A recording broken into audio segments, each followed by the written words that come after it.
Hello everyone, I am back in real time to film another book haul because I've acquired more books recently than I thought I would share with you guys. Today's video is also sponsored by Disney Book Group in celebration of the recent release of What Once Was Mine by Liz Braswell. It is the 12th installment of the New York's Best Time Selling series, A Twisted Tale, which asks what-if questions for various Disney classics, and then follows them with really interesting and unique retellings. In this book, What Once Was Mine, asks the question, what if Rapunzel's mother drank a potion from the wrong flower? So this book starts with all the citizens of the kingdom trying, and they're combing the whole kingdom to try to find this amazing sundrop flower to cure their queen and her unborn child. But someone mistakenly picks the blossom of a moondrop flower instead. So they pick the blossom of the moondrop and not the sundrop. Big difference. This shimmering flower actually heals the queen and she delivers a healthy and beautiful baby girl with hair as silver and gray as the moon. But with her mysterious hair comes even more mysterious powers. The power to hurt and not to heal. For the safety of the kingdom, Rapunzel is locked in a tower and put under care of a good home wife, Mother Gothel. For 18 years, Rapunzel stays hidden and locked away in her tower, knowing that she's protecting everyone by staying hidden and locked away. When she finally decides to leave the tower to see the floating lights appear on her birthday, she gets caught up in a very exciting adventure with two unexpected thieves. A would-be outlaw named Gina, and Flynn Rider, a rogue on the run, of course. Before she can reach the ending, she learns that there is a lot more to her story than she thought. And there's a lot more to her magical hair and far more than she ever knew about the kingdom, herself, and everyone that she knows and loves. This series is so fun. You've heard me talk about other books in the series such as Unbirthday, which gives a spin on Alice in Wonderland, and Straight On Till Morning, which obviously is a spin on Peter Pan. What Once Was Mine released on September 7th, so be sure to get your copy today. If you love retellings, if you love Disney classics with a spin on them, you definitely don't want to miss this series. They have a lot of different retellings for you to choose from. So moving on to the books I've acquired recently. I don't have a ton, but I thought I would just share this with you. I did purchase actually 3 books. Yes, 3 books. I thought it was 4, but it's only 3. But either way, I still purchased them. And then I have some I've gotten in the mail, but I'm trying to keep more up to date with book hauls and not just save them for the end of the month and stuff like that. I'm just gonna put them up sporadically. So, starting with the books I purchased, the one I've actually just literally started is A Slow Fire Burning by Paula Hawkins. If you don't know who Paula Hawkins is, she wrote The Girl in the Train, which was the first thriller I ever read, and it is still one of my favorites. I know it's controversial. A lot of people don't love it. I really like it. This one, I don't know much about. I just, I bought it because I've read both of her books. I think it's about a young man that is found gruesomely murdered on a London houseboat. We follow 3 women with separate connections to the victim. So, when it comes to revenge, even good people might be capable of terrible deeds. How far might any of them go to find peace? How long can secrets smolder before they explode into flame? I have heard mixed reviews about this, much like all of Paula Hawkins' books. I think she's a writer, you're either gonna like her books or not. I really liked Girl on the Train. I did not like her second book. What was it? Into the Water or something like that? I don't even know what the second book was called. But I didn't like it that much. So we'll have to see with this one. Like I said, I literally just started it, so your guess is as good as mine whether I'm going to like it or not. The next book I bought is The Hawthorne Legacy by Jennifer Lynn Barnes. This is the sequel to the first book, The Inheritance Games, which I read last year. It was a total cover buy because these covers are freaking gorgeous. So I read The Inheritance Games and it reminds me a lot of like a YA version of kind of Knives Out, where it's like kind of a murder mystery thing. We follow a character in that book that doesn't like have any parents. She kind of lives with her sister. She's kind of like even living in her car, and then she learns that she inherits a buttload of money from this guy that she has no clue who it is. She's like, it's got to be a long lost relative. No, it's not. It's just some random guy named Hawthorne. And so she has to go to his mansion. She meets the several grandsons, and it kind of starts like a puzzle game of like, how did she get this money? And she doesn't even know who this guy is. So it kind of goes off on that. I really like The Inheritance Games. It's a fun book if you suspend your disbelief and just have a good time with it. So I knew I had to buy a physical copy of this because, like I said, it is freaking stunning. I love the purpleness of it, the purpleness of it, and the cover is just really cool. So I don't know when I'll get to this, but hopefully soon. I'm very excited for it. The last book I purchased is the new Liane Moriarty book. I've read all of Liane Moriarty books, but I've actually done a whole video on her books, so if you want to see that, I'll link it right here. But I really enjoy her books for the most part. There's a few that I don't like, and there's one that I really do not like, but I like her books for the most part. I will say that her last two maybe books I haven't really enjoyed. Like, I think her last one was 9 Perfect Strangers, and that's like a Hulu show now that I really have no interest in watching because I did not like the book really at all. But we have this one, Apples Never Fall. This one is about if your mother is missing, you would tell the police, even if the most obvious suspect was your father. So this is the dilemma facing the 4 Delaney, the grown Delaney siblings. So I think it's all about the Delaneys and about their mother going missing, and one of the siblings, or the fathers may be the most suspect, but I think it's all about them and the siblings. If you don't know, Liane Moriarty kind of does a lot of intense, I would say, like character studies about a family or about different characters, and very kind of in the back of it all is like kind of a murder mystery, but it's very minuscule to her plot. Like, think of kind of Big Little Lies, where you have that and it's kind of the driving force of the book, but it's not the main plot of it, if that makes any sense. You're more going with the characters and figuring out their dichotomy and things like that. So I have not read any really reviews on this book, so we'll see. I'm not in any rush to get it. I'm not in any really rush to read it. Time will tell. If you know anything about it, if you've read it, let me know, because I'm not in a rush because her last couple I just haven't loved. So those are the 3 I bought, and I've already bought more and they're on their way. I have no shame.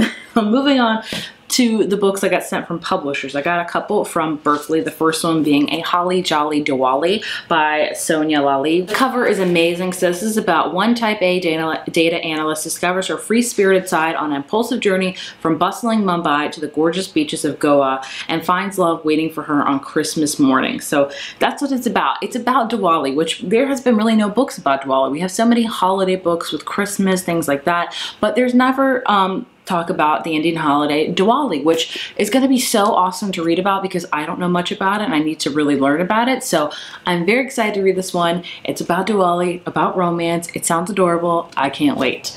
And then the other book Berkeley sent me, I have already read, but I'm super happy to have a copy of, and that is It Started with a Dog by Julia London. If you don't know, I've talked about this book a lot. It's a book for dog lovers. It's not like super amazing or anything. It's just one of those feel-good, ooey gooey books that just gets you by, honestly. It's about 2 characters that get their phones kind of swapped in a car ride to the airport, and they have to text each other using their other phones, and they meet up again, and they both have dogs and they bond over that, but they both have rival coffee companies, and it's just an adorable book. Like I said, if you love dogs, you will love this book. It's just super cute. It's the second book in her series, the first one being You Lucky Dog. You don't need to read them in order. You don't need to read both of them. If you want to read one or the other, if the plot sounds interesting to you, go for it. It's kind of a companion series, but either way, it's super cute. If you love dogs, I would recommend it. Speaking of dogs, I have another book, A Spot of Trouble by Terry Wilson. I believe I had the arc of this and they sent me the finished copy of it. Oh look, I even have like an author plate. That's cute. Or author assigned, but I don't know, my brain is just fried these days. So this is 2 Dalmatians, 1 accidental mix-up, what could go wrong. So this is about 2 people that have Dalmatians, they get mixed up, and they realize that sometimes love isn't so clear-cut, and a little puppy love might just be the thing that they've been missing. So if you love dogs and you want to read about a cute dog book, check either of these out. Another book I got sent that I have already read is The XX by Erin Sterling, and what a perfect time to read this. This is a great time to read this. It's very fallish. It's got about witches. It's a very modern take on witches. I highly recommend it. This is about a character named Vivian who is a witch, and 9 years ago her boyfriend Reese broke up with her and she is really mad about it. So she decides to do one thing that witches are never supposed to do, is mix magic with vodka. And so she does that, and she does an accidental curse on Reese, and she's like, oh, it's not gonna work, whatever. And then 9 years later he comes back because he is the founder of the really small town Graves Glen,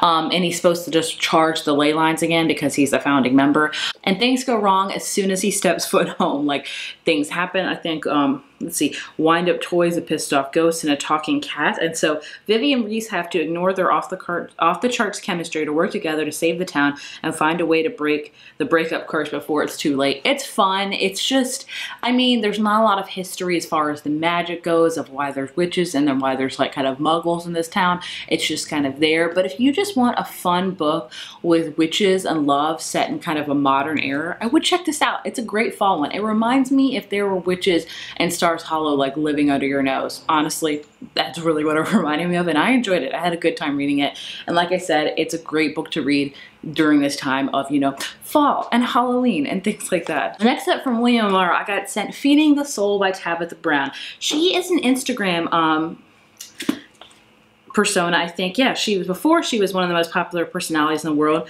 She shares her delicious vegan home cooking. She was an aspiring actress in 2016, began struggling with undiagnosed chronic autoimmune pain. Her condition made her believe that she wouldn't live to see age 40 until she started listening what her soul and her body truly needed. And so in this book, she shares the wisdom she gained from her own journey. She grounds her lessons in stories of her own life, career, faith, and family in this down-to-earth book. So this is like all, I know from what I've seen her on Instagram, she is just so full of life and happy and shares love. And I'm just like, that's amazing. So I might have to audiobook this, even though I don't listen to audiobooks at the time, but I really want to listen because she is such a enigmatic voice that I just love. So it's super exciting. She has her own book. Like, look at this.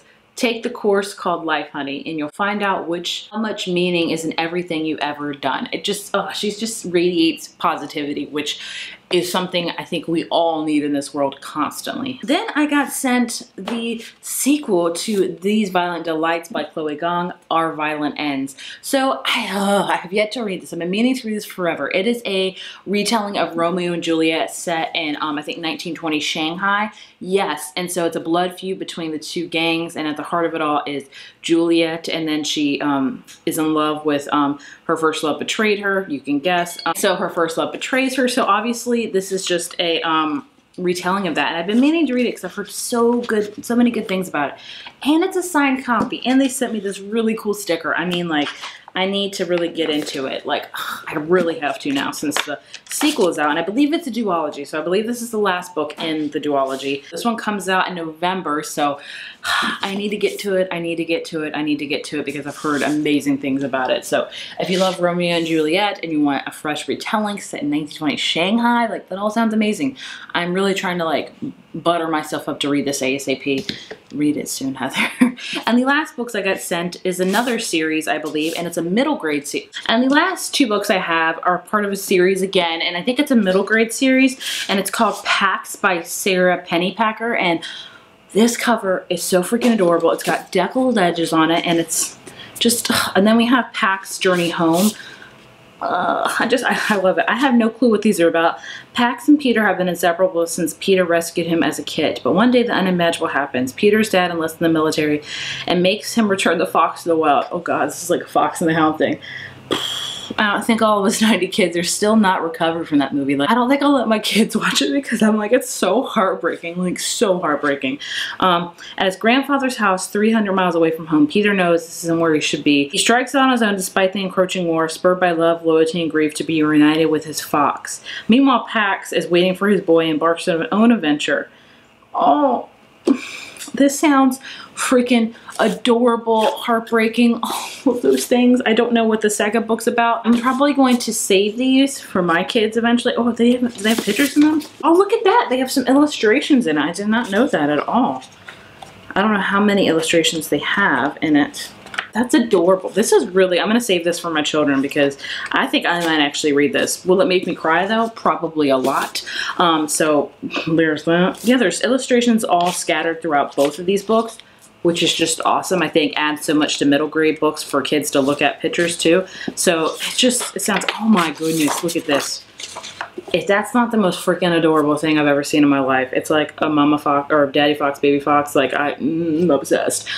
So yeah, I might read that soon. Like, I don't read a lot of middle grade books because I'm not drawn to them, but like a fox and stuff, it just sounds so cute. Either way, those are all the books I acquired recently. I'll probably see you again very soon with another book haul because your girl can't help herself because there's been so many book releases out recently that I just need to buy, and I'm going to buy 'tis the season, why not? But again, if you haven't already, be sure to check out What Once Was Mine by Liz Braswell, which released on September 7th. And again, thank you so much to Disney Book Group for sponsoring this video, and thank you for watching. I'll see you guys in my next video. Bye.